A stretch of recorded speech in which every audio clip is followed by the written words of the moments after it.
Vou falar de um assunto aqui agora impressionante. Olha as barras de ouro aqui, Lombardi. Que beleza, não? Ouro. Belezura, né? Nossa. Tem aquele comunicador que falava, vale mais do que dinheiro, lembra? Então, a imagem da apreensão de ouro que eu vou mostrar para você agora não é qualquer imagem. São 103 quilos. Uma carga avaliada em 61 milhões de reais. É a maior apreensão de ouro da história do Brasil. Nunca antes ninguém tinha conseguido apreender tanto ouro de uma vez só. Os policiais desconfiaram e começaram a procurar as barrinhas. Elas estavam escondidas por todos os lados. Quem é que estava dentro desse carro que você está vendo agora? Uma família acima de qualquer suspeita. Empresário Bruno, um cara rico, muito rico, né, para ter esse ouro todo. E a influenciadora de internet Suzy. O filho deles também, de apenas 9 meses, estava com o casal.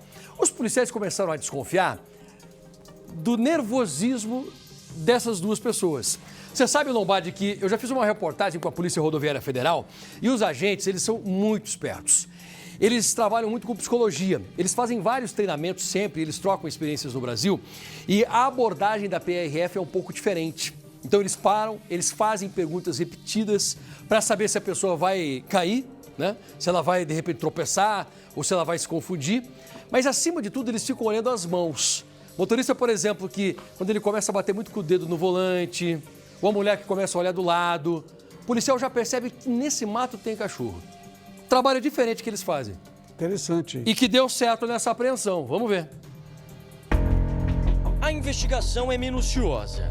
O policial rodoviário federal abre o apoio de braço da caminhonete. Lá de dentro tira uma pequena barra de ouro, depois mais uma, e outra, e mais uma. Hora de analisar o painel do carro. E mais barras de ouro maciço escondidas. Uma centena. Uma carga de 103 quilos, avaliada em 61 milhões de reais pela cotação atual do Banco Central, em que o grama custa pouco mais de 600 reais.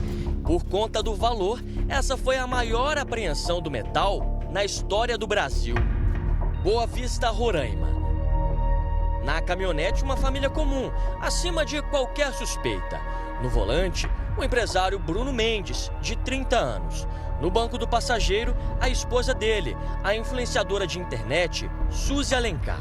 E na cadeirinha do banco de trás, o filho do casal, um bebê de apenas 9 meses. Os três são moradores da cidade de Porto Velho, em Rondônia, cidade que fica a 1.600 quilômetros de distância de Boa Vista. 25 horas de viagem. Os policiais rodoviários pararam o carro da família na estrada. E durante a abordagem, o Bruno, ele estava bastante nervoso.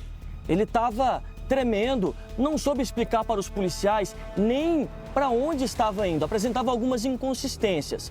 Os agentes pediram os documentos do veículo e ficaram ainda mais desconfiados. Decidiram, então, fazer uma vistoria minuciosa. E quando abriram o painel, a surpresa, muitas barras de ouro. Inclusive, o metal foi encontrado em outras partes do veículo. O casal de ouro é conhecido em Rondônia. Suzy produz conteúdo sobre maternidade e moda na internet. Já Bruno tem cadastro na Receita Federal de empresário no ramo de comércio varejista. Ele vende artigos de vestuário e acessórios.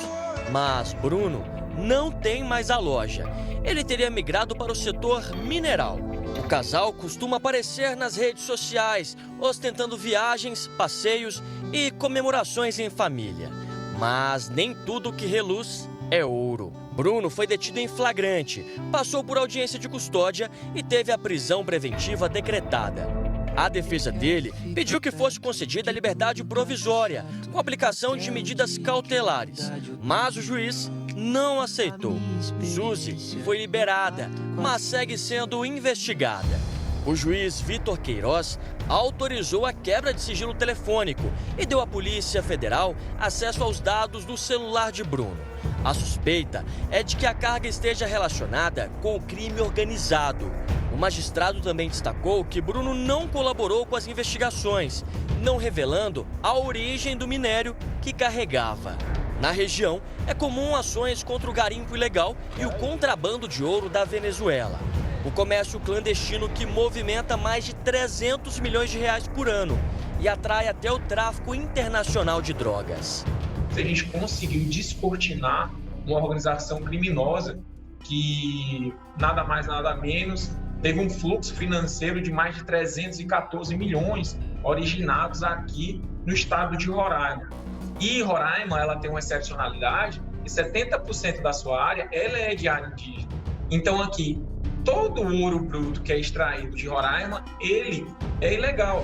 A Polícia Federal descobriu que o ouro ilegal extraído de terras indígenas em Roraima ou contrabandeado da Venezuela alimenta um esquema internacional de lavagem de dinheiro. O metal precioso sai dos garimpos e é esquentado com documentos falsos, tornando-se apto para venda em mercados internacionais, como Estados Unidos, Israel e Europa. Empresas de fachada são usadas para conectar garimpeiros, contrabandistas e compradores. Um esquema que também envolve crimes ambientais e trabalhistas. Investigações revelaram que o garimpo ilegal em Roraima também é explorado por organizações criminosas como o PCC e o Comando Vermelho, que usam a logística dos garimpeiros para o tráfico internacional de drogas. Com a vinda dessas organizações, você tem uma tendência delas dominarem vários dos garimpos que nós temos aqui, né? Então, o que é dominar? É utilizar do sistema logístico, por exemplo, do garimpo, né? Para você fazer tráfico de drogas internacional. Então, nós temos muitos indícios hoje de que estão operando dentro dos garimpos aqui organizações como o PCC e o Comando Vermelho. Em nota, o advogado de Bruno, Ismiller Rodrigues, diz que o empresário é o único responsável pelo sustento da família e se encontra em situação de fragilidade social. Um trabalhador que atua em atividades relacionadas ao setor mineral, que embora possam se desenvolver em áreas de tensão regulatória, são para muitos meio de subsistência e a única alternativa de sobrevivência. O advogado também destaca que a extração mineral por si só não é uma atividade imoral ou criminosa em essência e que a ausência de regularização documental é que transforma a atividade em infração administrativa ou penal e não atividade de garimpo em si. Nas redes sociais, Suzy também se manifestou. Ela negou ter sido presa e disse que o filho também não foi levado para o conselho tutelar. Disse ainda que segue firme, com a cabeça erguida, cuidando da criança, da casa e da vida, com a consciência limpa de quem não fez nada de errado. Enquanto isso, Bruno permanece preso e Suzy, embora liberada, segue sob o radar das autoridades. A Polícia Federal segue investigando para descobrir se eles eram meros transportadores ou tinham um papel ativo em um esquema muito maior.